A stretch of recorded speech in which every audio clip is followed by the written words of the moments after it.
حکومت کی ذمہ داری نظام مصطفیٰ صلی اللہ علیہ وسلم کا نفاذ۔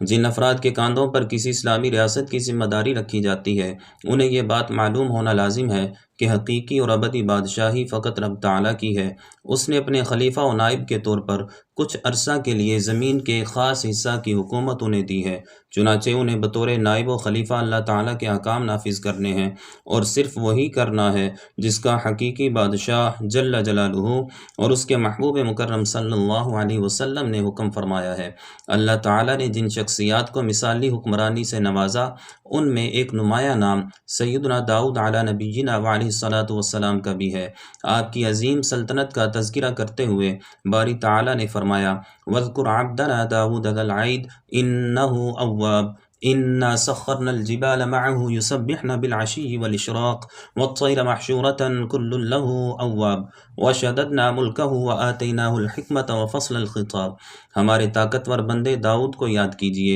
بے شک وہ بڑا رجوع کرنے والا ہے۔ یقیناً ہم نے پہاڑوں کو اس کے تابع کر دیا، وہ شام کو اور دن چڑھتے وقت اس کے ساتھ تسبیح پڑھتے ہیں، اور جمع کیے ہوئے پرندے سب اس کے فرما بردار تھے، اور ہم نے اس کی سلطنت کو مضبوط کیا اور اسے حکمت اور حق کو باطل میں فرق کر دینے والا علم عطا فرمایا۔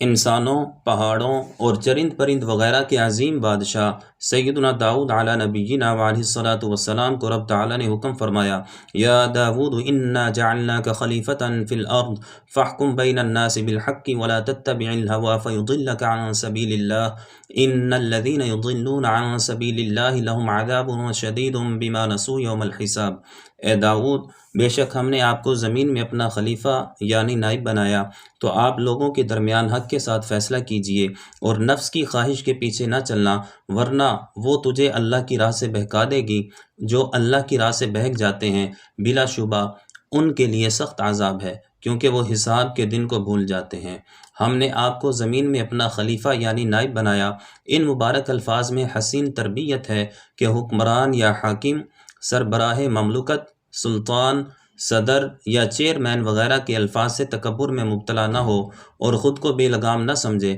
وہ رب تعالیٰ کا نائب ہے، اور نائب کا کام یہ ہوتا ہے کہ اپنے مالک کے احکام کی تعمیل کروائے اور اس کے حکم کے مطابق اپنے اختیارات کا استعمال کرے۔ یہ بھی سمجھنے کی بات ہے کہ سیدنا داؤد علی نبینا وعلیہ الصلاۃ والسلام اللہ تعالیٰ کے نبی ہیں اور نافرمانی و گناہ سے معصوم ہیں۔ اس کے باوجود انہیں یہ حکم اس لیے فرمایا گیا کہ قیامت تک آنے والے ارباب اقتدار کو پیغام ملے کہ یہ زمین تمہاری نہیں، اللہ کی ہے، اس میں تمہاری مرضی اور تمہارا حکم نہیں، بلکہ اللہ تعالیٰ اور اس کے رسول صلی اللہ علیہ وسلم کی مرضی اور ان کا حکم چلنا چاہیے۔